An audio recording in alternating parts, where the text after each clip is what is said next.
실제로 나쁜 식습관은 흡연보다 더 위험합니다. 그리고 수명까지 단축시키는 주범으로 작용을 하는데 전 세계적으로 1,100만 명이 이 나쁜 식습관 때문에 사망을 하고요. 그렇게 많아요? 네. 그리고 2억 5,500만 명이 조기 사망의 원인으로 지목이 될 만큼 이 나쁜 식습관이 아주 중요한 거죠. 아니 근데 그분들은 뭘 드시길래 그래요? 그러니까요. 그럴 것 같죠?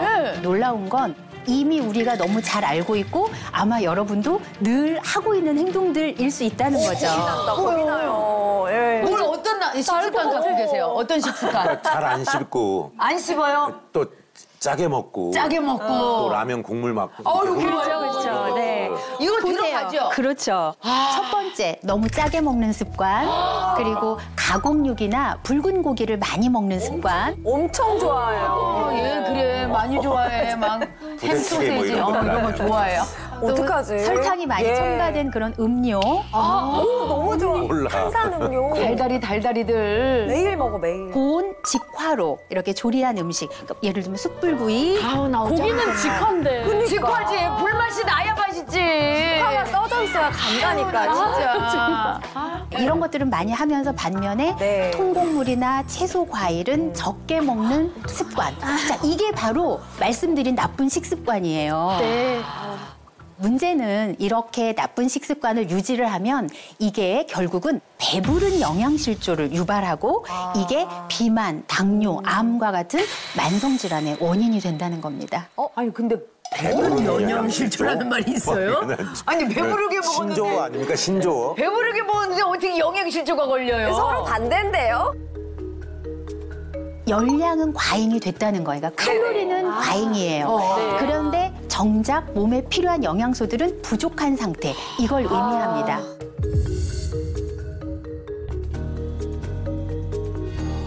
지금은 이제 어떤 상황이냐면 먹을 것도 너무 많고 맛있는 음식도 너무 많아서 다양하고. 맞아요.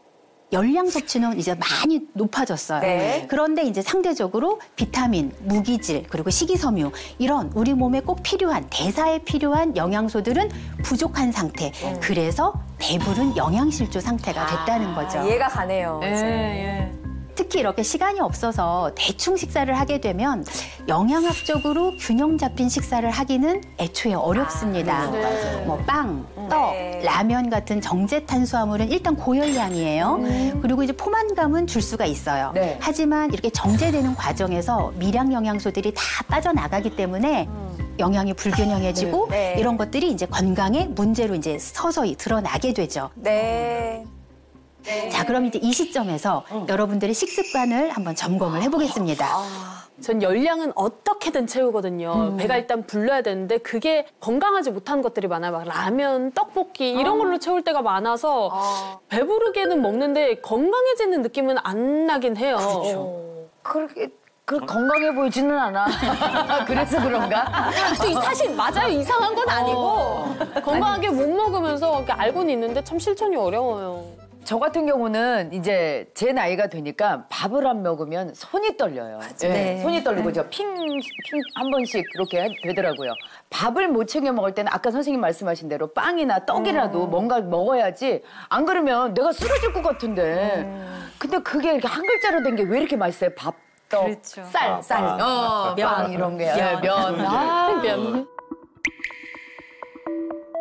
예전 생각해보면 항상 우리 고봉밥이라고 하듯이 밥그릇도 컸지만 그 위로 수북하게 담아서 먹었죠. 네. 그때도 탄수화물을 많이 먹었다는 뜻이거든요. 그러니까요. 자, 그런데도 그 시절에는 채소도 많이 먹고 그리고 발효 음식들을 많이 먹었기 때문에 사실은 그렇죠. 이 탄수화물이 많아짐에도 불구하고 그것들이 어느 정도 상쇄가 되면서 성인병들에 대한 위험성은 적었던 거죠. 그렇죠.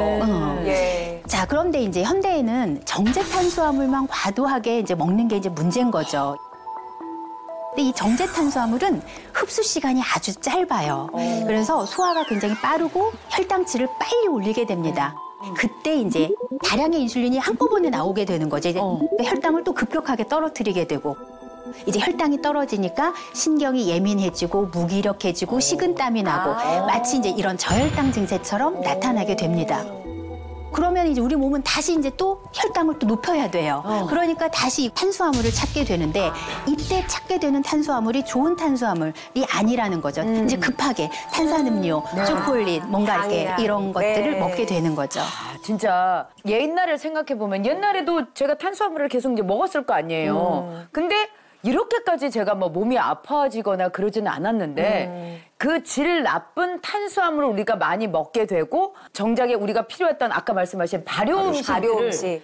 덜 먹게 되니까 이제 문제가 생겨난다 이건 거 아니에요. 네, 그렇습니다. 이 좋은 식습관은 질병과 노화에 대항하는 가장 강력한 무기라고 할 수가 있어요. 질병과 노화에 대항하는. 자, 실제 연구에서 이 건강에 좋지 않은 식습관을 버리고 좋은 식습관을 선택을 하면 네. 40세 여성의 수명이 10.4세가 늘어나고 남성은 10.8세가 더 늘어난다라는 연구가 있습니다. 그래요.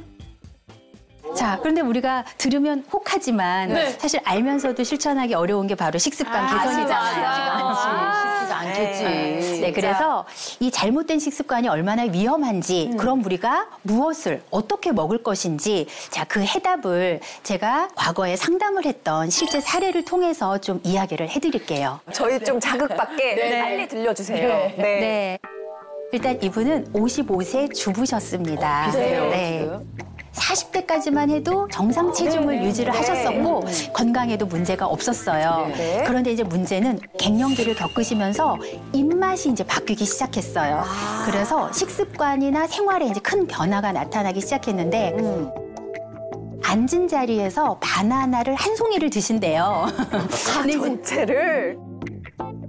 그리고 빵을 무척 좋아하셔가지고 한 3-4개 정도는 기본으로 빵을 먹어야 되고 빵순이들 많아요. 네. 밥을 먹을 때도 흰쌀밥 그리고 이제 고기 위주로 이제 먹게 된 거죠.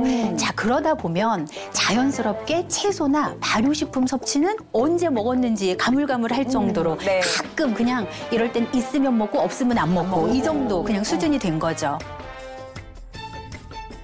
자, 그래서 결국은 3년 만에 체중이 25kg이 나도 모르는 사이에 이제 증가를 해서 80kg가 됐다는 얘기. 그죠, 80kg까지 증가를 했습니다.